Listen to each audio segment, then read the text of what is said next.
श्री धनुर्धर दास जी महाराज, रामानुजाचार्य जी के जो शिष्य, जिनकी चर्चा हमने सुनाई थी, रामायण की कथा हो रही थी और रामायण की कथा में विभीषण शरणागति का वर्णन हो रहा था।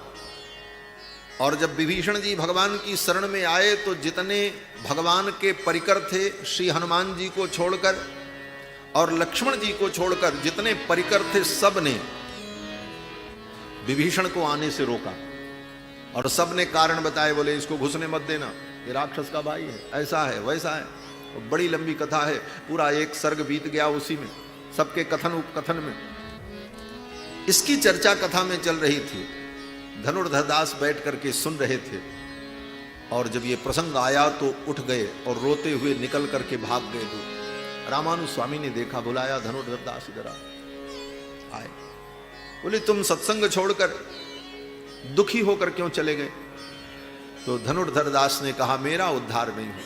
जब विभीषण जैसे भक्त को भगवान के परिकरों ने इतनी परीक्षा ली और इतनी फटकार लगाई, घुसने नहीं दिया दरबार में, तो मेरे जैसा पापी तो जा ही नहीं सकता। अवसाद में चले गए। तब रामानुज स्वामी ने समझाया, ऐसा नहीं है, भगवान करुणा वरुणालय है और तुम निश्चिंत रहो, भगवान की शरण में तुम्हें स्थान मिलेगा और तुम शरणागत हो, इसलिए तुम्हें ऐसा अवसाद नहीं करना चाहिए। तो अवसाद आ जाए कि हमारा उद्धार नहीं होगा, हम तो बहुत बड़े पापी हैं, बोले तो भक्ति नहीं हो सकती। और हमारे आचार्य तो कहते हैं, चिंता मत करो, भगवान के दरबार में अगर तुम्हारी सुनवाई नहीं हुई तो उससे भी बड़ा एक दरबार है, हाई कोर्ट से भी बड़ा एक कोर्ट है, सुप्रीम कोर्ट चले जाओ। ये सुप्रीम कोर्ट कौन है? बोले श्री जी का दरबार, श्री किशोरी जी का दरबार। उनकी दरबार में, उनके दरबार में तो निश्चित सुनवाई हो जाएगी। और हमारे आचार्यों ने वर्णन किया कि भगवान के दरबार में तो उसकी सुनवाई होती है जो शरण में आकर एक बार मैं आपका हूं ऐसी याचना करता है, उसके ऊपर कृपा होती है। सकृदेव प्रपन्नाय तवास्मीति च याचते।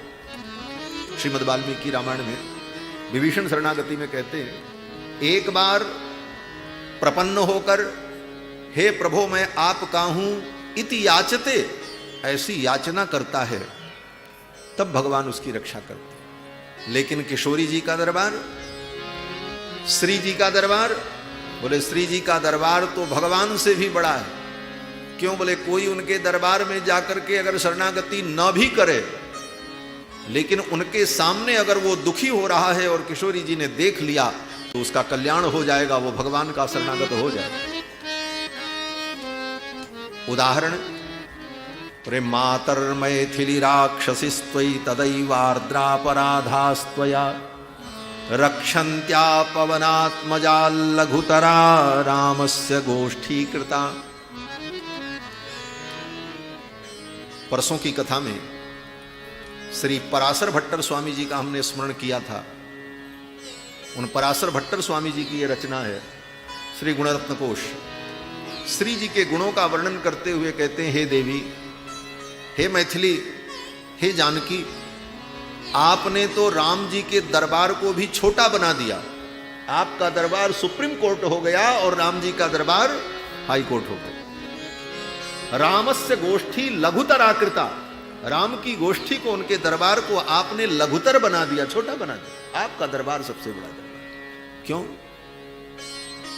तो श्री पराशर भट्टर स्वामी जी कहती, मातर मैथिली राक्षसीस्त्वयि तदैवार्द्रापराधास्त्वया रक्षन्त्यापवनात्मजा लघुतरा रामस्य गोष्ठीकृता काकं तं च विभीषणं शरणमित्युक्षमौ रक्षतः सानः सांद्र महागसः सुखयतु क्षान्तिस्तवाकस्मिकी।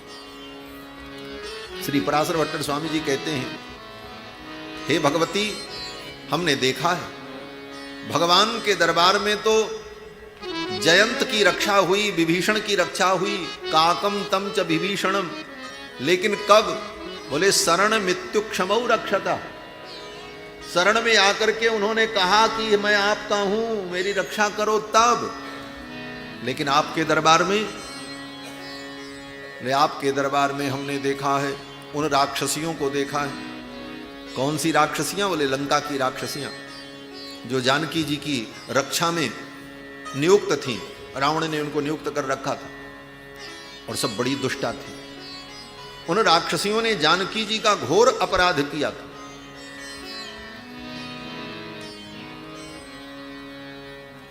उन राक्षसियों ने आर्द्र अपराध किए थे, ताजा ताजा अपराध, आर्द्रा अपराध। क्या अपराध किया था? वो राक्षसियां किशोरी जी को इतना सताती थी। एक तो किशोरी जी भगवान के वियोग में दुखी रोती रहती, तब तक उधर से 4-10 राक्षसियां आ जाती, बड़ी भयानक भयानक, प्रघसा, शूर्पणखा, व्योमकेशी, ये सब राक्षसियां आ जाती और आकर के कहती क्या, आपस में सब झों झों झों झों लड़ाई करती एक दूसरे, और कहती देखो इसका जो हृदय है ना उसको मैं खाऊंगी।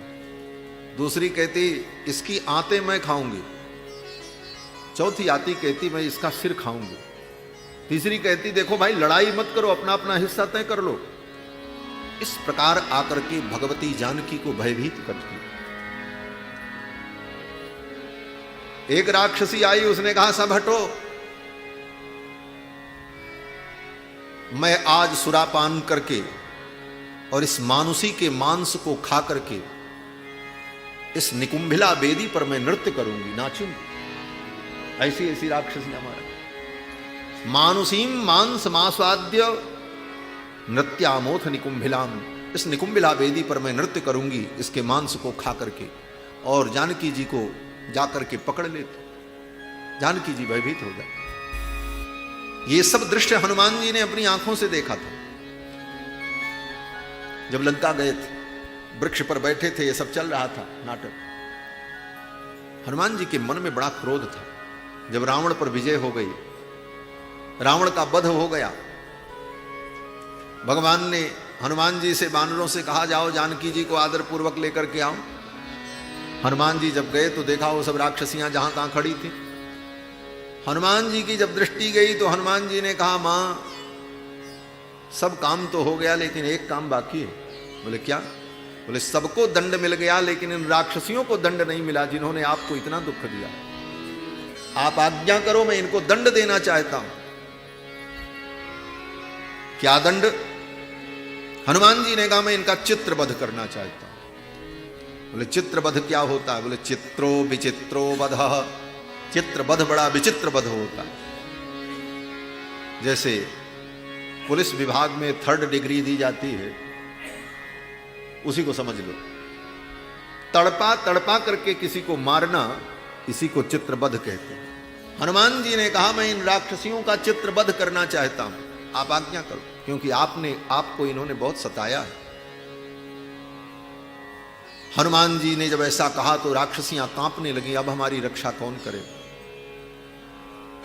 और इतना विवेक भी नहीं उन राक्षसियों को कि मैं जानकी जी की शरण में चली जाऊं, शायद ये करुणामयी कृपा कर दे।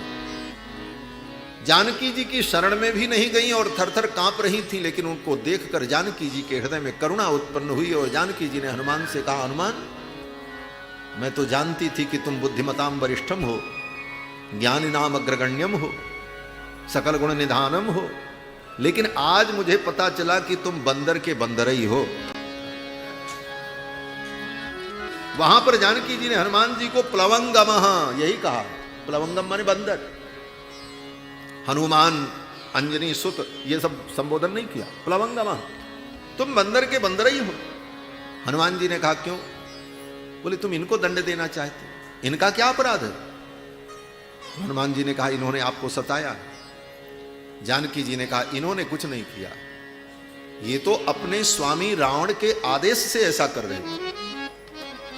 और सेवक कोई कार्य करता है तो वह कार्य उसके स्वामी का ही कार्य माना जाता है, और सेवक अगर कोई अपराध करे तो वह अपराध स्वामी का ही अपराध माना जाता है। भृत्यापराधे सर्वत्र स्वामिनो दंडमिष्यते।